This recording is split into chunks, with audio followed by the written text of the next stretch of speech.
Well, hi everyone, and greetings from Northern Michigan. This is Bob the Science Guy. I'm taking a week off to study Freemasonic science and symbology. So let's take a moment and enjoy Mark Sargent's Flat Earth Clues, Episode 11, Faith and Consequences, Part 2.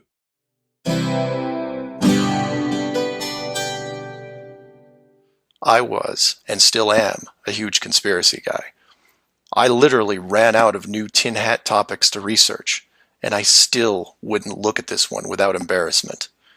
But every time I glanced at it, there was something unresolved. Hello and greetings from Northern Michigan. This is Bob the Science Guy. I'm going to start off this final series of videos with a confession. This video troubles me. These series of YouTube videos that I'm making are a hobby for me. It's not something that I really wanted to put a lot of myself out about. It's not about me, it's about the content of the video. This video is different. The parish records say that I was baptized Episcopal, but I'm a non-practitioner. The fact that I don't attend church every Sunday does not mean that I do not look at the possibility of a supreme being with wonderment. It also doesn't mean that I don't live my life by the golden rule and the concept of pay it forward. In short, it means that I start every day with the hope that I can be the man my dog thinks I am. That is why this video disturbs me. I would encourage people that are devout and of faith to make comments on this video. I'm specifically asking for your input on the ideas Mark is putting forth here. So let's cue up the music and get started. Flat Earth Clues, Part 11, Souls in the System. This is part of a series of clues that can help you get your head around both the design of the flat Earth system we live in and who has been involved in the deception to hide it from you. This clue looks into the recent past, or more specifically, an odd but interesting piece of conspiracy lore. What I hope to show here is an example of how an enclosed system, once revealed, can change the world very quickly and in ways you may not have realized. To start, we need to go back a little ways, to a controversial 2004 documentary called Astronauts Gone Wild. For those of you who missed this strange little gem, the summary is this. The producer-director, Bart Winfield Sibrel, went out to prove that all the moon landings were elaborate hoaxes. To do this, he set up interviews with the Apollo astronauts, giving them the impression that the interview was just routine. He then produced a Bible and asked each of the astronauts to swear on the book before the interview started. The interview was then supposed to be a series of detailed technical questions designed to trip up the astronauts. During the process, there was quite a bit of tension and some very uncomfortable moments, including one actual fistfight. Well, actually, most of that isn't really true, with one exception. Buzz Aldrin did clock this guy. Now, I'm not recommending that anyone actually go out and watch this hour-long documentary. For me, the astronauts have had to live with this guilt a long time, and leaving them alone seems like the humane thing to do. It's probably a good idea for another reason. Old Buzz here will kick your butt, and quite frankly, I don't think a jury would convict him of it. What interested me, and moreover what piqued my interest then, wasn't the unoriginal questions the reporter posed, but how the astronauts reacted to the Bible itself. Well, here's the wiki page about that. Actually, most of these astronauts did not have arranged interviews with this guy. He confronted them in public places at public appearances and shoved a Bible in their face, demanding they swear they went to the moon. Honestly, if you confronted me while I was having dinner with my wife or seeing patients in my office and demanded I swear on a Bible my name was Bob, I think I'd be a little taken aback too. None of the Apollo pilots would put their hand on it and swear that they went to the moon. In fact, most treated the book like it was made of plutonium. Now, the pilots of the Apollo program had done many interviews over the years, many televised, and had been going through their song and dance without really any instances of contention. So why not just go through the motions again? It is, after all, just a book, right? Again, let me repeat what I just said. Most of these interviews, if you want to call them that, were ambushes of these gentlemen, who are quite elderly by now, in public places while they were doing other things. Guy ran up to them, shoved a Bible in their face, and said, "Swear on this book that you went to the moon." Well, quite frankly, most of them just were kind of taken aback by that, I would assume, or tried to extract themselves from the situation with this individual. The bottom line is, I don't think that it was the Bible that these people treated like plutonium. It was the person holding the Bible. People lie under oath all the time. It's called perjury. And every country has an extensive system of laws and punishments to deal with it. The astronauts were not in court. This was just a room, sometimes their own home. You know, Mark, I'm glad you brought that up, because Edgar Mitchell, who was the lunar module pilot for Apollo 14, said this on that wiki page, that this guy had presented himself at his home with fake History Channel credentials. Being an officer, gentleman, and a former public figure, he let him in and conducted an interview. Well, he pulled the Bible stunt on him, and his deception was brought out, and he was invited to leave his home. So swearing on the book would, for all intents and purposes, be meaningless. I think that it is important to note that Buzz Aldrin took communion on the moon. Despite what Mark is alluding to, Buzz Aldrin was not only a scientist, an engineer, and an astronaut. He was a deeply religious man and still is. And this sat in the back of my head for years, because it didn't make sense. Why would astronauts, trained by a very large military science program, be afraid of just putting their hand on the book and just tell one more lie?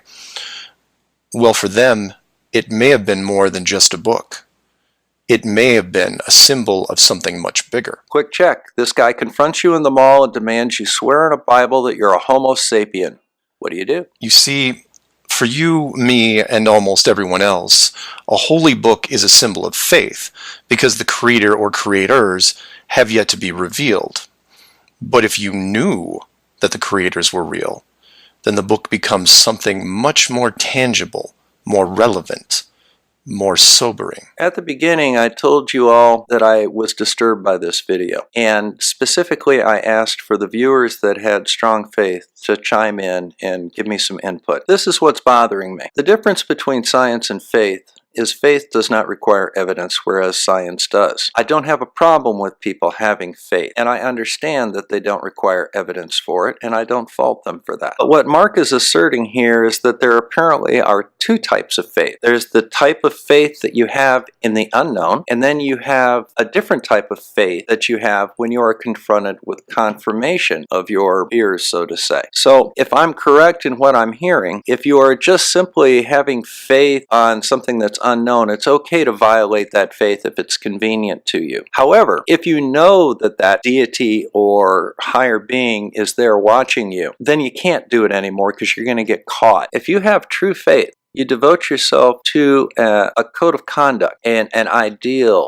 or a social code that goes along with that faith. You follow that code not because somebody's watching you, but because you're watching you. So what difference would it be if somebody else saw you following the code or not following the code? Would it be any different? I'd be very interested in hearing from the religiously devout that are watching this video. Is there a difference in your faith? Or more to the point, the Apollo astronauts would have been let in on the enclosed system during their tenure with NASA, and over the decades, this system created certain truths for these men, one of which is, someone could be watching.